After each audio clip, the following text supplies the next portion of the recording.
Hello friends, இன்றைக்கி மீன் வாங்கியாச்சு. என்ன மீன் வாங்கியிருக்கிறேன்னு பார்த்துடலாமா? வாங்க பார்க்கலாம். இன்றைக்கி பார்த்தீங்கன்னா நண்டு தான் வாங்கியிருக்கேன். பார்த்தீங்களா, நல்லா சட்டி நிறைய நண்டு.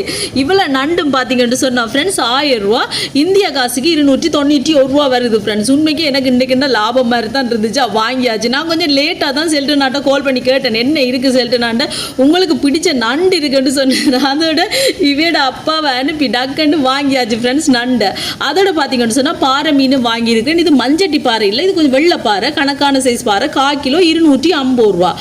இந்திய காசுக்கு பார்த்தீங்கன்னா 72 ரூபா வருது. அதோட இதையும் வாங்கியாச்சு. இனி கடன்னு துப்புரவாக்கி குழம்பு வைக்க வேண்டியதுதான். இந்த நண்டெல்லாம் பார்த்தீங்கன்னு சொன்னா ஃப்ரெண்ட்ஸ் நல்ல சின்ன நண்டு. நான் நினைச்சேன் ஒருவேளை நிறைய நண்டா இருக்கு, சில வேளை 1-2 ஏதாவது சரியில்லாமல் இருக்குமோண்டா. நான் எல்லாமே நல்ல நண்டு ஃப்ரெண்ட்ஸ், எல்லாமே நல்ல சின்ன நண்டும் நல்ல நண்டா இருந்துச்சு. கண்டிப்பா நீங்களும் செல்ட்டு நாட்டை நண்டு வாங்கி சாப்பிட்டு பாருங்க, சரியா? ஓகே ஃப்ரெண்ட்ஸ், வீடியோ பிடிச்சிருந்தா மறக்காம சேனலை சப்ஸ்கிரைப் பண்ணுங்க. இன்னொரு வீடியோவில் பார்க்கலாம். பை டாடா.